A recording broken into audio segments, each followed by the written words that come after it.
Elhumanista.net, la mirada universitaria de la información.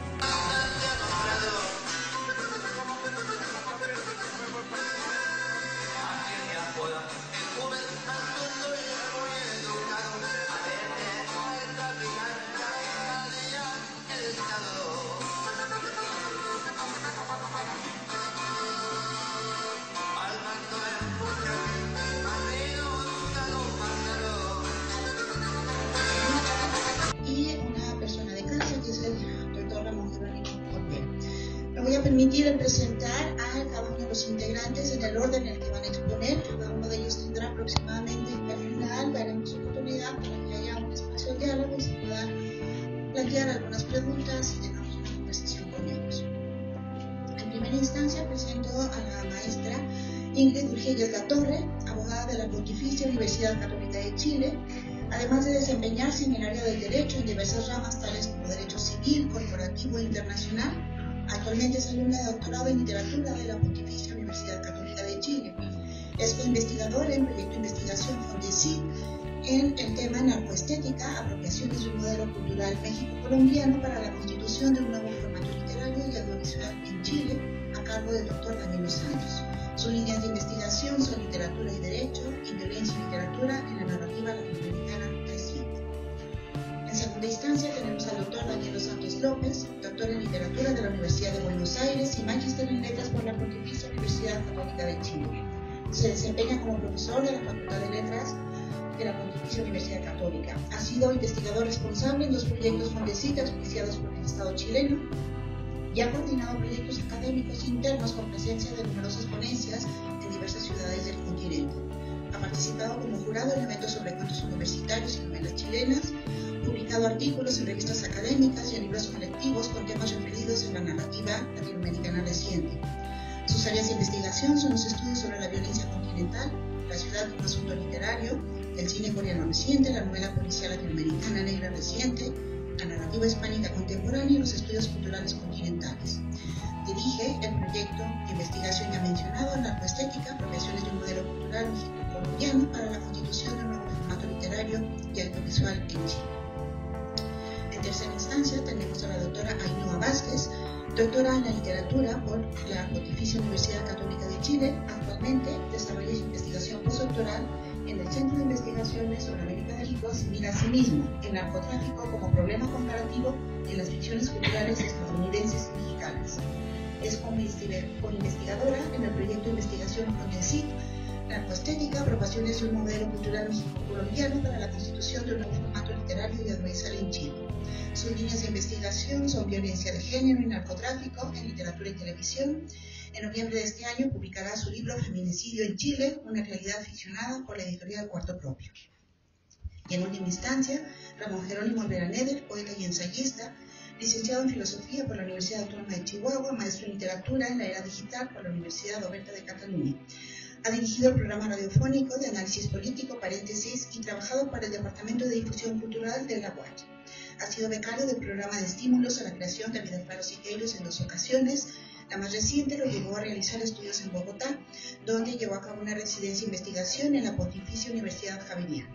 Ha obtenido el Premio Estatal de Juventud 2005, la mención honorífica en el Premio Regional de Poesía Carmen Alarguín 2008, Premio Regional de Periodismo Cultural 2010, el Premio Nacional de Periodismo 2011 y ha publicado los libros Al margen de los actos, El Tribunal del Ruido, Puris al cielo, Apuntes para la luz mojada, Sobre las cruces que daron, Literatura y narcotráfico y El insomnio de Clín, ensayos sobre fantasmales y solares.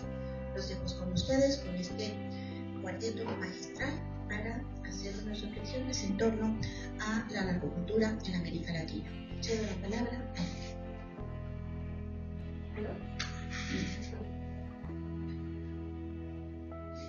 a él. Yo voy a comenzar con una ponencia.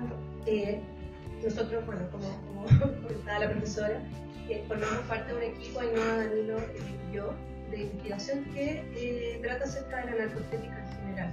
Por eso vamos a ver distintos temas relacionados a esta estética. En mi caso vamos a ver algo que relaciona las novelas, la narrativa con la música, el narcocorrido. Entonces mi ponencia tiene por título Narcocorridos y su representación en la novela mexicana reciente. Antes de tratar el fenómeno del narcocorrido, conviene hablar de la narcocultura como una secuencia cultural donde en una multiplicidad de ámbitos circulan los conocimientos culturales de lo narco. Tal esfera, lo narco, excede a la literatura, ya que refiere no solo a las organizaciones criminales y a los problemas norteños con las fronteras de Estados Unidos, sino a todo un sistema cultural leído y homogeneizado en varias instancias sociales. En esta ponencia se aborda la presencia de un elemento de esta narcocultura representado en distintas obras literarias. La música del norte, la producción estética de autores que se podrían agrupar en lo que se ha dado en llamar narcoliteratura, género que se ha ido popularizando en México, aun cuando su validez sigue siendo polémica en los círculos académicos. Estas demostraciones se interesan en parte como fenómeno no completamente validado, aunque cada vez más estudiado como parte de la llamada narcoestética o como plataformas culturales desde las que se observa la influencia cultural pluridisciplinar del fenómeno narco en elementos contemporáneos, como estas manifestaciones van permeando la cultura contemporánea. La música y los corridos, en forma específica, han acompañado desde hace ya décadas la actividad del narcotraficante como sujeto, lo que ha dado ya lugar a polémicas y a prohibiciones y, para este interés en particular, a cierto impacto en las producciones culturales. Para establecer con un mínimo estado de la cuestión acerca de sus alcances, se acudirá a algunos críticos mexicanos que han estudiado este fenómeno. Carlos Monsiváis, en El narcotráfico y sus legiones del 2004, trata la conexión entre política estatal, neoliberalismo, empresa y qué significan los crímenes del narcotráfico en este círculo de impunidad que tenía directamente una separación de clases sociales. Como refiere irónicamente el autor, cito, más que celebración del delito, los narcocorridos difunden la ilusión de las sociedades donde los pobres tienen derecho a las oportunidades delincuenciales de los de arriba. Fin de cita. El especialista de Tijuana, José Manuel Valenzuela, en su texto Jefe de Jefes, Corrido y Narcocultura en México del 2003, destaca la idea de lo popular anclado en los narcocorridos a través del ascenso social indiscriminado, aquel, y cito, acceso ilimitado del dinero, y conecta también con Monsiváis en su crítica más implícita a la pobreza como detonante de los llamados crímenes ligados al narcotráfico, modelo neoliberal como detonante de la marginalidad, lo que a su vez permite la aparición de este tipo de crimen organizado. En el narcocorrido, y cito la obra recién, destaca la ponderación desproporcionada del consumo, del poder y de la impunidad. Rotan las fronteras morales entre buenos y malos, los papeles de policías y ladrones se desdibujan. El estilo de vida asociado al poder del narcotráfico se despoja de los elementos morales que funcionaron cuando las dimensiones del consumo se vinculaban con los medios que lo posibilitaron. Si se reconociera aportes centrales en la construcción del género popular del narcocorrido, seguramente se iría por el textocentrismo que da cuenta de la mitología del narcotraficante. En todo caso, esto se potencia porque el objeto de investigación con que se trabaja en este caso son novelas, o más bien narcoliteraturas, y la forma usual de incorporarse al texto secundario es vía el uso de las letras. Al respecto, estos corridos, al formar parte de la cultura del narco, establecen puentes narrativos que a veces los autores deciden aprovechar en más de algún modo, como es lo que se intenta mostrar a través de estos diálogos compositivos. Para efectos de esta transposición se deja de lado el artefacto musical y proponemos que haya un conjunto de novelas que se han apropiado a ciertos materiales del narcocorrido y los han transformado incorporándolos como materiales de ficción. De este modo, hay una apropiación del narcocorrido como intertextualidad en un sentido muy laxo del término. Eso sí, hay diversos modos de apropiación que podríamos visibilizar para una primera aproximación al modo en que el narcocorrido se vuelve un dispositivo literario en el interior de estas novelas. Para esto se propone que en determinadas novelas mexicanas escritas desde la década de los 90 hasta el presente, hay un uso consciente del narcocorrido como un guiño textual hacia el contenido de las letras que va desde el eje tradicional que utiliza el narcocorrido como fuente de asuntos novelescos hasta la más radical ejecución de Gerardo Cornejo, que instala un narcocorrido y lo hace novela, recontando los versos en los capítulos que dan cuenta moralmente de la historia del policía corrupto Juan Justino Alta. Narcocorrido, esta es la primera propuesta, narcocorrido como guiño textocentrismo. En cierto sentido, el primer eje es el más tradicional e involucra la utilización del narcocorrido como un estudio tradicional académico textocéntrico sobre el contenido de las letras, personajes y acciones. Esta utilización podría corresponderse al grosso modo al nivel en que de la historia en la oposición historia-discurso para el análisis novelesco. Se pueden nombrar dos relatos en que este elemento es central en el desarrollo de la historia: la afamada Trabajos del Reino de Yuri Herrera de 2010 y El más buscado de Alejandro Massad de 2012. Respecto a la primera, la Trabajos del Reino, Se constata que el eje de este texto es referir la conflictiva relación entre un artista de narcocorrido y un jefe narco. La relación contada muy originalmente en un lenguaje de cuento de hadas responde la versión tradicional en que el asunto referir relaciones de personajes vinculados al narcocorrido y los conflictos que este sistema artístico establece con el capitalismo, aunque sea un mundo de negocios ilícitos. Al escribir una narconovela que es distinguida por la originalidad del lenguaje, habría que detenerse en el uso diegético del narcocorrido como letra, que refiere a lo que Yuri Herrera llama relaciones de la corte, es decir, el mundo que rodea al narcotraficante. El objetivo de haber escogido a un artista popular como el narcocorridista y su relación muy directa con el dinero y el poder brinda la posibilidad al novelista mexicano para reflexionar sobre la condición capitalista en que se mueve el artista. ¿Acaso el aporte sobre el narcocorridista es transformado en una suerte de émulo del escritor y sus angustias al trabajar asalariado y cantando elogio a los distintos integrantes del mundo narco subsidiarios del patrón? Pero a efecto de lo que se busca probar, es un recurso que sirve más bien de interés contextual a la novela que de un interés genuino en este tipo de artista particular. La segunda novela, el más buscado, el periodista Alejandro Almazán imagina una suerte de pseudo Chapo Guzmán llamado ficcionalmente Felizardo Chalo Gaitán. Antes de su segunda captura, desea contar su historia a un compositor de corridos apodado El Cuervo. Para eso secuestra al cantante y empieza a narrarle personalmente su mundo de aventuras y la posible responsabilidad en un crimen que se le adjudica. Todo para que este compositor le haga un último y glorioso narcocorrido con los detalles de su vida. Almazán recupera el texto sentido a partir de la imagen ficcionalizada del narco más buscado de México, pero las leyendas sobre el Chapo posibilitan la existencia de la novela en un relato de la enunciación imaginada del narcocorrido, es decir, de su fase previa de composición y cómo llegan al conocimiento popular del artista de corrido los eventos que posteriormente él transforma en su acto comunicativo musical. El enfrentamiento de las fuentes de información que compiten en la novela son el material popular de los narcocorridos con los textos periodísticos. En esta competencia, el texto se decanta por una tercera verdad, que es el de la novela y el truco policial que esconde, y que supera el puro diálogo de El Cuervo con el Chalo, ya que en paralelo se entregan datos sobre comunicados del gobierno. La música es menos subsidiaria que en Yuri Herrera, pero apunta al hecho de que la enunciación de las partes del narcocorrido es recrear la escena originaria de un corrido como jefe de jefes. Pero Almazán no construye una novela narcocorrido, sino que aprovecha el acto enunciativo para decantarse por la ficción literaria. Esto se ve confirmado en las citas homenajes a Albert Mendoza y a Fernando Vallejo, que tienen una orientación literaria y desencantada que defiende definitivamente la intención glorificatoria del narcocorrido. Segunda propuesta: el narcocorrido como un guiño compositivo, de textualidades y estructuras. En la pionera Juan Justino Judicial de Gerardo Cornejo del 96, sí podría hablarse de una novela corrida o de un corrido novelado, un formato que en su configuración apela al corrido como motivación estructural. Es difícil imaginar una progenie de la obra de Cornejo, pero la novela es una excelente manera de imaginar cómo la música infiltra una estructura literaria. ¿Acaso el momento temprano de la narcoliteratura en la época en que fue compuesta y la libertad con que Cornejo sigue la estructura del corrido favorecen absolutamente una composición muy original en sus pretensiones de transponer la estructura del corrido a la novela? Aunque no en todos los capítulos, comienzan algunos por versos de un corrido, y muchos de ellos Cornejo sí hace esto para dar cuenta de las hazañas del policía corrupto Juan Altata.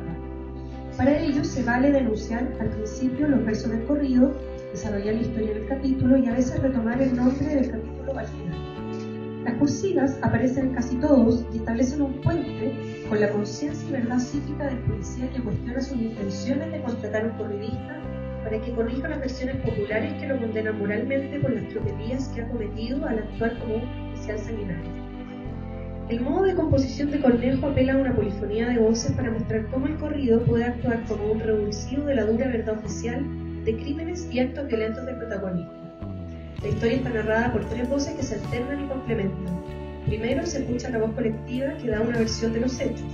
A manera de corrido dice si se cuenta o se ha habido. Luego interviene el personaje narrador, que intenta corregir esa primera versión a través de la contratación de un corridista que recomponga su nombre e irrumpe la voz de su conciencia que se inserta de forma intermitente. Para Miguel Rodríguez Lozano, a diferencia de otras novelas en las que aparecen corridos a modo de añadidos o extras, pues el texto no asume el contenido del corrido ni sus rasgos, El juez continuo judicial es una parte sustancial y constituye el equilibrio de la propuesta formal del autor. Así podemos encontrar rasgos comunes al género de los corridos, la colectividad, la historia de un héroe y la implicación moral que tiene la historia. Así también, en el caso de los narcocorridos, la trama referida al tema del narcotráfico. Como conclusión, podemos sintetizar dos entradas respecto a lo observado en las novelas que reflejo. Primero, primera propuesta, el narcocorrido sirve como elemento constructor de la historia sobre el narcotráfico. Segunda propuesta, el narcocorrido posibilita la explicitación de la plataforma mediante procedimientos de estructuración e intertextualidad. ¿Se podría hablar de narcocorrido sobre representaciones novelescas como un ángulo de la narcoliteratura? Si nos hacemos esta pregunta y sacamos necesariamente el narcocorrido de su vínculo con el norte mexicano, tendríamos a este tipo de música como uno de aquellos elementos privilegiados de lo que a seguir a los estudiosos colombianos llamaríamos la traqueza, como una versión de composición muy popular en que las acciones vinculadas al sujeto del narcotráfico permiten concebir, a la vez que una alternativa para entrar al sistema cultural popularizado por los lectores de las manifestaciones del narcotráfico, como un modo de composición que los propios novelistas han requerido para algunos de sus textos. No es que todas las novelas se compongan a partir de narcocorridos, pero en documentales, series de televisión, filmes y en algunas novelas se visualiza este contacto del corrido popular con el universo cultural del narcotráfico como una singular mediación. Suerte de melodrama del narco, el narcocorrido devela un conjunto de composiciones que en su fragilidad material, en sus letras y en el relato de sus gestas construyen esbozos y versiones alternativas a las de la crónica roja y el periodismo. Lo que se refiere y complejiza las novelas que figuramos como narcoliteratura. El narcocorrido en su precariedad podría ser un género primario de puño oral que finalmente sirve a la elaboración de los grandes géneros secundarios como las novelas que hemos revisado. Un peligro visible de la transposición literaria de este curioso género es que no se transforme en el pariente subalterno de lo literario, sino que esa recepción y atención masiva que recibe logre transmitirse y superar en el contexto fronterizo en que ha sido creado, a riesgo de desaparecer como producto local. ¿Acaso la novela, también al darle un nuevo contexto semántico a estos textos, permite una reelaboración de estas composiciones para originar entonaciones ideológicas mucho más alternativas que lo extraño que su contexto original de aparición y muerte acaso tan violenta como la de las gestas y celebraciones excesivas y polémicas que se relatan en ellos?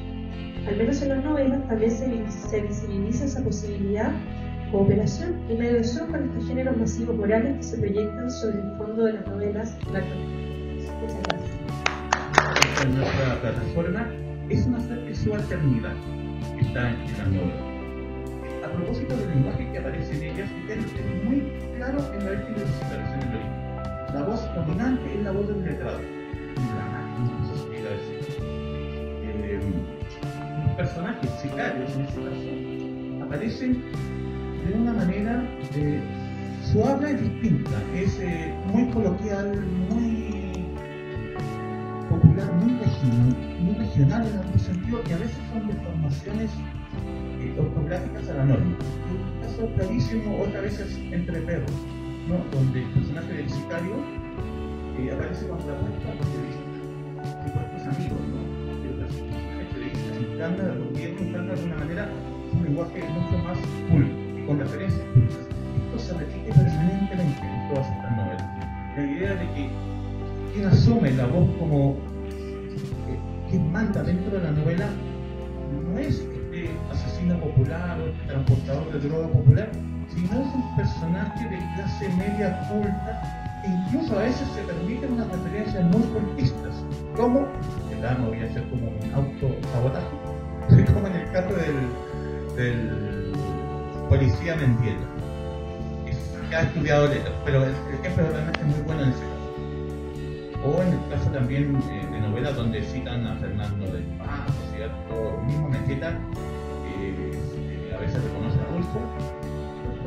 Creo que en el caso incluso de Mendieta, que cita un poco a Fernando del Paz. Entonces, esa parte se repite. La idea de que habría una condición subalterna y el letrado es quien está dirigiendo, más allá de esta aparente primacía del sicario, es un letrado el que está detrás, en un aspecto curiosamente bien colindante con los testimonios, ¿no? Pero hasta más decisivo que manda este letrado. Esto da para trabajarlo mucho. Pero pasa lo siguiente, pasa esto. A raíz de que Ingrid mencionó la estética traqueta en la mañana, claro, hay un exceso. Hay un exceso que yo creo que esto lo veíamos como los primeros manifiestos casi en Colombia sobre todo. Hay una especie de rechazo a esta estética como excesiva, de no tan buen gusto. Entonces se asocia mucho al asunto de una estética que más bien se casa con el hecho de tener dinero, más que con la posibilidad de disponer. Desde mi lógica, que yo un poco cuestiono esas visiones a veces, igual quien más o menos se horroriza frente a estos gustos es gente que de alguna manera observa desde otro lugar, como de otro estamento social, que más o menos busquen poner sus gustos frente a eso. Entonces, calificar o no de traqueto, una estética del mal gusto, también tiene que ver con una suerte de formación distinta y que establece más bien criterios de estamento social. Entonces yo creo que ahí habría que darle una vuelta al asunto de la estética barata. Inicialmente propondría una suerte de exceso que sabemos todos, de lo que conocemos como latinoamericano, ¿no? El barroco, el neobarroco, ¿no? Su formulación inclina al oeste. Entonces, ¿qué sería? Hay que atribuirle otra vez a la estética, pedir ayuda, auxilio, más bien a los amigos de Colombia, traqueto, a los traquetos, eso. Queda como por lo menos como un punto problemático. Ahora sí que voy a empezar a apurarme. O sea que me quedan algunas de las buenas. Ya. El presente. Esto puede ser discutible. Yo de hecho después le he dado como vuelta. Entonces voy a ser muy rápido. Para separar desde el punto de vista policial, lo que nosotros por lo menos titulamos como narcoliteratura, debemos identificar, a diferencia de la novela policial, el presente como categoría narrativa que encierra estas novelas. Los personajes parecen atrapados en un tiempo inmóvil. Frente a la idea de que en el relato policial hay una reconstrucción asociada más bien al pretexto, donde finalmente una resolución conflictiva de caso, una restitución de la verdad. En estas novelas, aunque se resuelva el caso, da la impresión que todos los personajes, los actores de la narcoliteratura, parecen encerrados en un tiempo, no sé si decir engañado, en un aspecto purgatorio ficcional. Esto, digamos, como más, pero vuelvo a decir, estamos andando rápido y por lo tanto me entendido a lo que me dice. Y en un último momento, esta me voy a tener que es la última igual, siguiente por el momento. Acá sí que involucramos al lector. Pensamos de alguna manera que es interesante siempre pensar, ¿habrá un pacto de lectura para discriminar de manera más concreta si no podemos hablar de un lenguaje particular de las narcoliteraturas? Inicialmente nos atraemos que en el marco de tantas producciones escritas, audiovisuales, sonoras, etc., sí pensamos que se podría hacer, estamos tentando, ¿no? Quizá no equivoquemos, pero creo que es bueno iniciar. Este sería por lo menos nuestra idea de esto, ¿no? Una propiedad de todo género literario que produzca una estabilización del politizador al formato, lo que se traduce en una identificación progresiva del público lector, a la que han contribuido tanto los textos escritos como los testimonios, y en una menor medida los productos televisivos llamados narconovelas o narcoseries, etc. Nosotros si pensamos que existe efectivamente un producto que finalmente pueda reconocerse genuinamente como narcoliterario o un poco una constitución un poco de este género, que vamos a explicar esto en el contexto colombiano, entendemos que como lectores tendríamos que reconocer como un impulso que viene desde esta lógica de la violencia. Creemos que hay una pseudo-construcción cercana al periodismo que permite que esa violencia la asocie a una explosión de violencia que podría suceder. Su verosímil, como contiene esta palabra, ¿no? Hipotéticamente nosotros pensamos que podría ser el que aparece en la crónica roja. Hay un alcance que tiene que ver con la realidad de la violencia, que hace que esta novela, sin ser necesariamente un texto documental, tenga un alcance que nosotros hacemos circular inicialmente por el mundo periodístico, ¿no? Por el mundo colombiano. Son tan tontas que se meten en el narcotráfico porque ellas quieren tener dinero, porque quieren tener lujo. Entonces, pero realmente son tan ingenuas, tan bobas, que nos caen bien. ¿Sí? Igual que las protagonistas. Lo que pasa, ellas lo trafican y que por lo tanto tienen que asumir ciertas conductas masculinas. Ellas son las que asesinan, o a simple vista, vamos a decir.